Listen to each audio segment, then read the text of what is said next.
Hello and welcome to In the Kitchen with Matt. I am your host, Matt Taylor. Today, I'm going to show you how to make chocolate peanut clusters. They are super easy to do, very few ingredients, and it's a great treat to do for the holidays on a plate with cookies or any other treats. Again, super easy to do. All you need is chocolate and peanuts. Before we move on, make sure to subscribe to my channel, hit that notification bell so you don't miss out on any of my new videos. Let's get started. And down below in the description box, you'll find a list of the ingredients and their amounts. But it's pretty easy to remember. All you need is chocolate and some kind of a nut like peanuts. I'm using peanuts or almonds or cashews or walnuts. And the chocolate is up to you. I'm using a little mix of milk chocolate with dark chocolate, just kind of what I had left over. Totally fine. So you can mix and match. You could use chocolate candy melts, some of the different colors of candy melts if you want. You could use the chocolate bark that you can find at the supermarket. You can take your favorite candy bar, chocolate bar, and cut that up and use that. Totally up to you.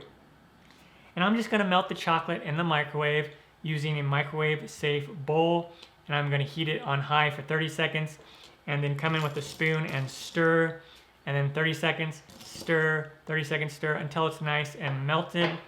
Or you can use the double boiler method where you take a pot and put about 1 inch of water in it and then put like a metal bowl on top of that pot and put your chocolate in the bowl and then set the heat to medium. And as the water heats up, the steam is gonna heat up the bottom of that bowl, melting the chocolate gently. So whatever method that you would like to do. So on to melting that chocolate. And once the chocolate is melted, all you do is take the nuts and put it in the bowl with the melted chocolate. And then we will stir this and get everything all nice and coated. And you can change up the ratios of chocolate to nuts if you want. If you want more heavy on the nuts and less heavy on the chocolate, then use more nuts. Maybe do a 1-to-1 ratio, so 1 cup of nuts to 1 cup of chocolate. Totally up to you what you want to do. They're your treats after all. And now once it's all combined like that, take a sheet pan, and I just lined it with some parchment paper. You can use a silicone mat as well. I typically will use the silicone mat, but I wanted to show it with parchment paper. And now we'll just take a spoonful of it, depending on how big you want to make them, and we'll just drop it right down there, like that. And then take another spoon and just scrape it off. Make them as big as you want or as little as you want.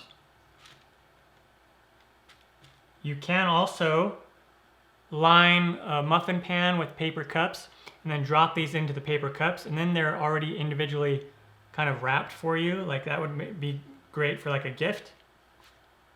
Now I know some people watching this may say, why don't you just buy a candy bar with nuts in it already? Well, that defeats the purpose, doesn't it? And this way you can use whatever chocolate you want. And so you can make your own flavors. You know, typically a candy bar is only going to be like milk chocolate or dark chocolate. This way you can use semi-sweet chocolate. You can use a combination of flavors. You can use candy melts, etc., etc. And so there you go. And plus, this is more fun, isn't it?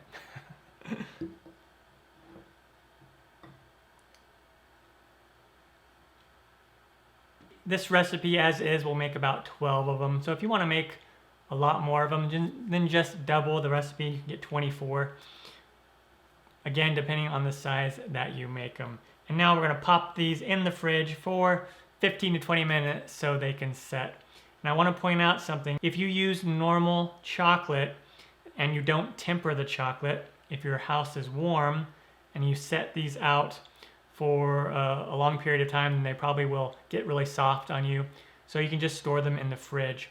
Or if you know you're gonna have them setting out and you don't want to temper the chocolate, then just use like a candy coating or like a bark or something like chocolate bark or candy melt, and those will set out at room temperature, no problem.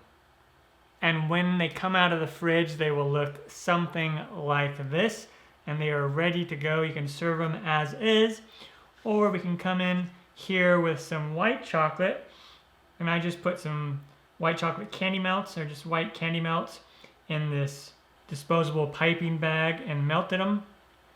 These are meant to go in the microwave, these bags. Or you can just melt the candy melts or white chocolate in a bowl and then scoop it into like a plastic bag, like a sandwich bag, and snip off the corner. However you want to get a piping bag, or you can just drizzle it on with like a fork or something. And then we're going to drizzle this on here to get a little fancy.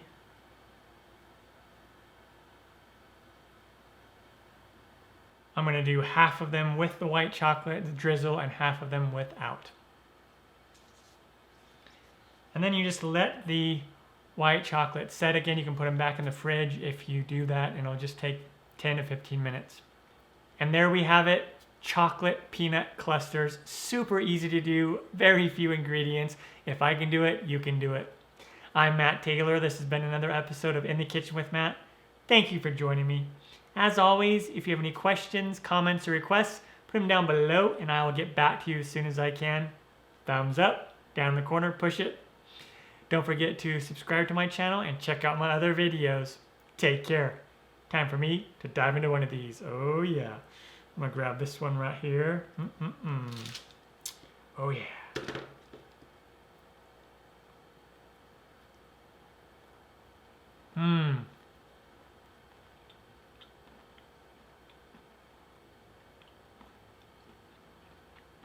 Mm-mm-mm.